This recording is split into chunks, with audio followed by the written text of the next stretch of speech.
Est-ce que tu t'es déjà demandé quels sont les meilleurs championnats pour investir sur les options liées au nombre de buts? Que ce soit le plus 2,5 buts, le plus 1,5 buts ou même les deux équipes marquent. Si c'est le cas, alors tu as forcément déjà entendu que les meilleurs championnats pour investir sur ces options sont les championnats où par nature ça marque beaucoup de buts, comme par exemple l'Allemagne, la Norvège, la Suède ou encore la Turquie. Et donc, que c'est mieux d'éliminer les championnats réputés pour marquer peu de buts parce que ça te ferait prendre plus de risques. Personnellement, j'ai un problème avec cette approche.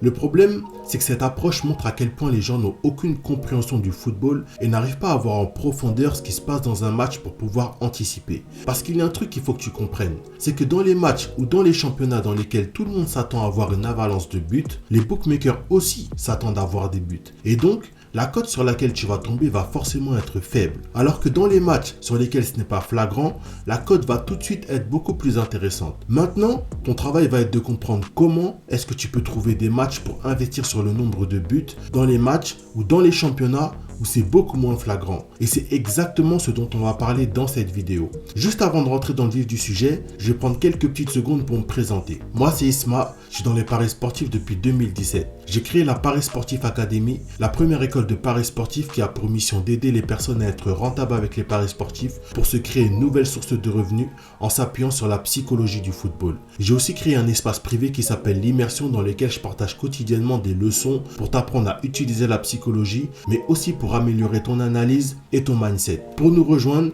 il te suffit d'aller dans la barre de description, de cliquer sur le premier lien, d'entrer ton prénom, ton email et tu vas directement recevoir ton premier message de bienvenue. Alors tu vas voir que trouver des matchs pour investir sur le nombre de buts est beaucoup plus simple que tu ne le penses. La seule chose dont tu as besoin, c'est d'un point d'accroche. Et c'est avec ce même point d'accroche que tu vas pouvoir te balader dans n'importe quel championnat pour trouver des matchs. Ce point d'accroche, je vais t'en parler en détail dans un instant. Mais d'abord, j'ai vraiment envie de casser cette croyance qui plane dans le monde des paris sportifs. Parce que je trouve quand même ça fou de s'autoriser à se limiter à ce point et d'accepter de passer à côté d'opportunités qui sont juste devant toi et qui attendent que tu les prennes simplement parce que tu t'es mis une croyance dans la tête comme quoi ça serait beaucoup plus simple de miser sur une certaine option dans un certain type de championnat et seulement avec certaines équipes. Mais si on va jusqu'au bout de cette logique, ça voudrait dire que dans les matchs de Ligue 1, un championnat où ça marque peu de buts, c'est pas intéressant de se positionner là-bas. Pourtant, chaque week-end, dans ce championnat, il y a des tonnes de matchs dans lesquels il y a des buts. Et dans ces matchs, il y en a beaucoup sur lesquels tu pourrais te positionner. Et ça, tu le vois chaque week-end. Mais soi-disant parce que c'est un championnat où tu n'as pas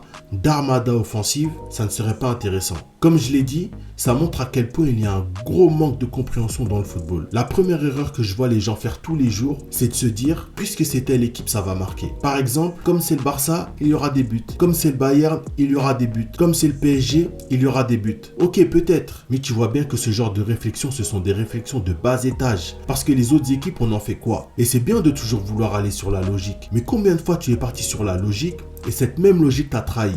Ensuite, est-ce que tu n'as jamais vu des équipes moyennes scorer dans leurs matchs? Comme par exemple des équipes comme Nantes ou des équipes comme Sassuolo. Ou je sais pas, tu vois, ce genre de petites équipes. Et tu penses vraiment que dans au moins 80% de ces matchs-là, toi, tu n'es pas capable d'anticiper le fait qu'il y aura des buts. La seule chose qui fait qu'aujourd'hui tu n'arrives pas à anticiper, c'est parce qu'il te manque ce point d'accroche. Ce point d'accroche pour les équipes moyennes, c'est quoi? C'est ce que j'appelle le PFU. J'en ai déjà parlé dans l'immersion.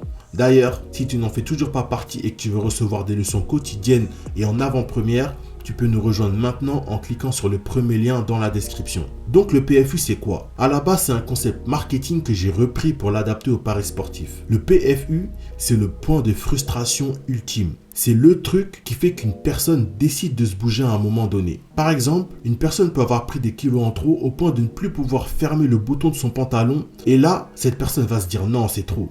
Là, il faut vraiment que je perde du poids, j'en peux plus, même mes vêtements, je peux plus les mettre. Et là, tu verras qu'elle va prendre l'action nécessaire parce qu'elle a atteint son PFU. Un autre exemple, disons qu'une personne n'a pas suffisamment d'argent pour vivre confortablement chaque mois. Et l'anniversaire de son enfant arrive et elle ne peut même pas lui offrir un cadeau. Elle va se regarder et se dire non, là c'est trop, il faut vraiment que je trouve une solution. Et c'est comme ça qu'elle va chercher un moyen de gagner plus d'argent parce qu'elle a atteint son PFU. Maintenant, c'est quoi le rapport avec le football? Le rapport, c'est qu'à un moment donné, certaines équipes vont atteindre leur PFU. Et c'est quand elles auront atteint leur PFU que tu sais que c'est le moment de te positionner parce qu'elle va marquer. Avant de te dire comment tu vas pouvoir identifier ce PFU, il faut que tu comprennes que certaines options sont à éliminer. Comme par exemple le plus de 2,5 buts. Parce que ça, c'est une option qui est généralement prise par défaut. Mais en vrai, c'est pas une option pertinente si tu veux faire de l'argent sur la durée. Les options que je recommande, que ce soit dans l'immersion, dans mes vidéos ou dans mes programmes,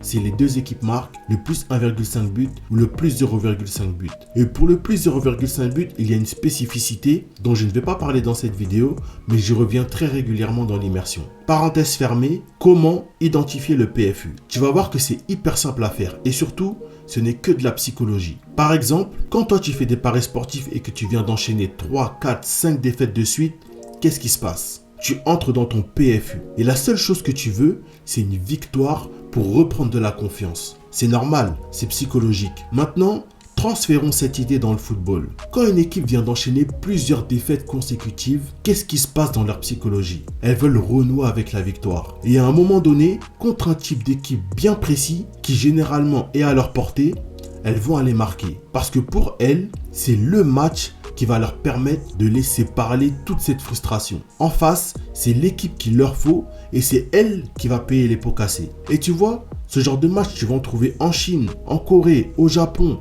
en Finlande, en Islande, en France, en Angleterre, au Kazakhstan. Peu importe le championnat avec lequel tu vas travailler, tu vas trouver des équipes qui sont dans leur PFU. Et il ne te restera plus qu'à trouver le moment où elles vont pouvoir s'exprimer. Si tu veux en savoir davantage et savoir comment trouver exactement à quel moment est-ce que ces équipes vont pouvoir s'exprimer, je t'invite dès maintenant à rejoindre l'immersion. Tu vas pouvoir bénéficier de ce genre de leçons dans lesquelles j'entre encore plus en profondeur, gratuitement, simplement en cliquant sur le premier lien dans la description. Ok les gars, on est déjà à la fin de cette vidéo. Merci à toi de l'avoir regardé jusqu'à la fin. On se retrouve très vite pour une prochaine vidéo. C'était Isma de la Paris Sportif Academy.